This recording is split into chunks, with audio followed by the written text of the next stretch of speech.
Disclaimer, I am not a good chess player. I am 500 elo. We've got a banging game of chess today, chat, against two brilliant players. We've got Andrew with the white pieces, and we got Jacques with the black pieces.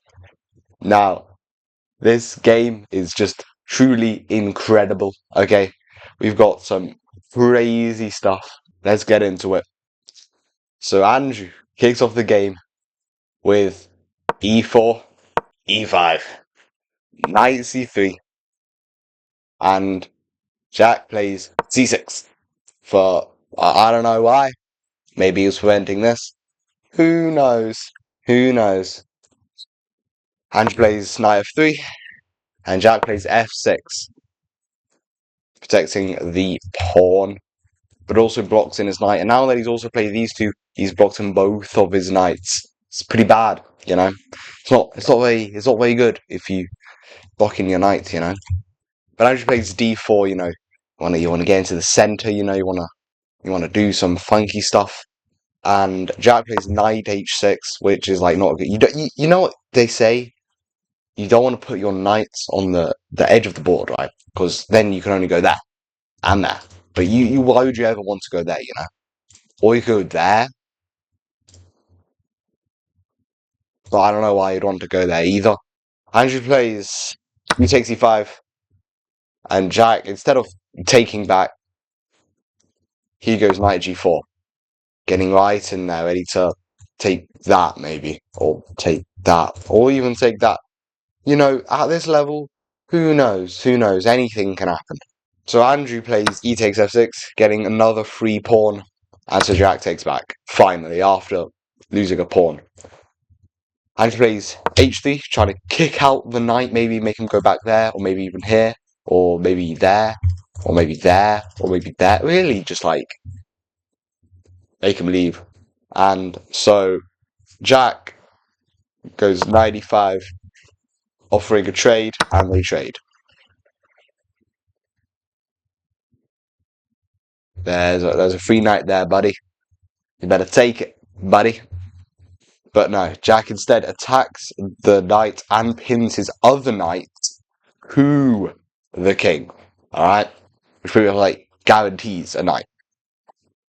So Andrew plays knight c4, attacking the queen, and he goes right back. So there wasn't really much point to doing any of that. You pretty much just lost a knight because you decided to attack it in a different way than what you already had. But, you know, we move on, and Andrew plays b4. Maybe to stop the bishop, maybe to attack this pawn. Who knows? Who knows? Jack takes the pawn on b4. Andrew goes e5, attacking this pawn here, and then Jack plays the pretty standard bishop takes c3 check. They're forking these two. Andrew blocks with bishop, and in this position, Jack takes the rook.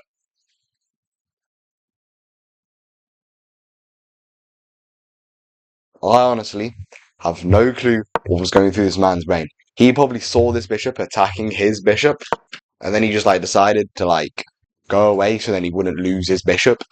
You know, they could have won a rook, could have traded, you know, over there. And then, you know, he wouldn't even have that good of a position, really. He would have none of his pieces are out, and also his king's like out in the open over here. But, you know, at least take the rook, man. That's an awful move. And then Andrew goes rook b1 to open up on this file and also stop the bishop from taking his rook. And then Jack goes b5, attacking the knight. Andrew then goes knight d6 check, and they trade the bishop and the knight. And then Andrew goes rook b4, attacking this, but it also does lose this pawn. Instead of protecting the bishop or taking the free pawn on e5, Jack goes a5. You know, this man is just so good at chess, you know, like unprecedented amount of skill right here in front of him. So obviously Andrew takes the bishop, And then they take the pawn, which was there for so long, by the way. 1, 2, 3, 4, 5, 6, 7. Even. Maybe 6 or 7. Who knows? But yeah, after he takes the pawn, Andrew goes rook e4, and then Jack goes d6 to protect the pawn. It also opens up the queen on this diagonal here. Maybe get some action over here. Maybe get some action over here. Maybe get some action there. Maybe even hang your queen. That could be for some content. But anyway, Andrew goes rook g4, preparing to get onto the second rank, or maybe even this rank. Actually, no, don't listen to me, okay? I'm only 500 elo, okay? Maybe get onto the 6th or 7th rank to take all the pawns. Maybe even the 5th rank to take all the pawns. Maybe even the queen, alright? As the Jack goes h5, attacking the rook, and then Andrew goes rook g5, which doesn't really do much. And then Jack goes rook e8 to... I don't know what that does, really. But, it is what it is. Andrew goes g4, preparing to trade the pawns and open up the rook on this file. Jack goes queen d7, giving up his pawn. What was he even thinking here? What do you accomplish by going there? Do you want to move your rook there? You block your queen in, right? So you can only go like there, maybe. And you haven't even moved your knight the whole game, right? So you just give up a pawn. And then he goes e4. Still don't know what the concept behind that was. Maybe he wants to go there and lose his rook. Or trade rooks, I mean. But, as I said, at this level, anything is possible. Andrew goes rook z1. Doubling the rooks on this file. Jack plays e3. Advancing this pawn forwards. So Andrew takes the bishop and Jack goes knight b6. Which doesn't really help much. Andrew goes rook g4 check and Jack goes knight c7. Andrew goes rook g7 check. Jack goes queen b8. And we've got h6 on Andrew, preparing to get a queen. And Jack goes c5. I don't really know why. Maybe he wants to, really get a queen here, 3 pawns. 3 is greater than 2. So pretty much, he will probably get a pawn over to the other side if he tries hard enough. So, you wanna get down there.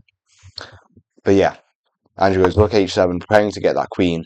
And Jack goes rook h8, preventing that queen. Andrew goes h4, which, you can't make a queen if there's something already in the way. That's not how it works. You can't become the king when there's already a king, You can't become the queen when you're the prince, But Jack plays rook b4, forking both the pawns. And Andrew goes bishop g2, attacking the rook. So Jack takes one of the pawns to check. Andrew moves. The knight moves to prevent it from being taken, and then he takes the rook and then takes the bishop back. Right, we have king c3 ready to attack the pawn. And then we got b4 check. Andrew goes b3 ready to attack the knight. He goes b5 to prevent his knight from being taken. We've got a4 ready to attack the knight. We've got c7. And then we got the blunder, which makes him lose his game. King takes a5. Mate and 1 on the board, and Jack finds it. How did Andrew lose this? That's what I'm saying.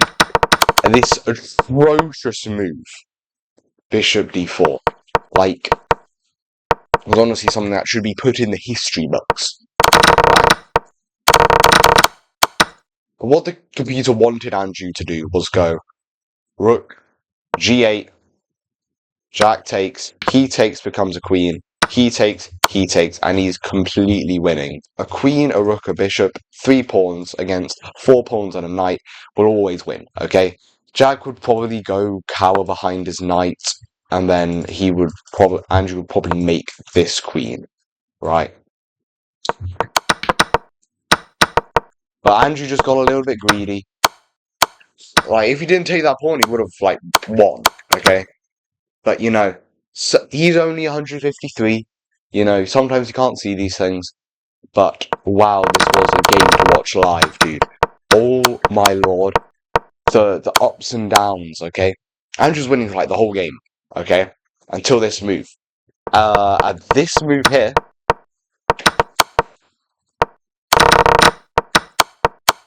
and you'll remember, if you remember, later in the game, Andrew actually gets another rook, right? Which means that if Jack would have taken that rook, it would have been like completely equal, really. Right? It would have been nearly equal. Yeah, Andrew would have just been up a bishop. So Jack could have easily won much earlier, maybe. Whoever knows, okay? That's a question for the ages, right? But what I'm here to say is that never get too greedy, because you might get mated by a horse and a queen. I'll see you guys next time. Two things I ain't ever seen. A nigga that beat a gun, and bitch I need. If I go broke, I'm taking your funds, yeah, bitch I need it. Yeah, you the whole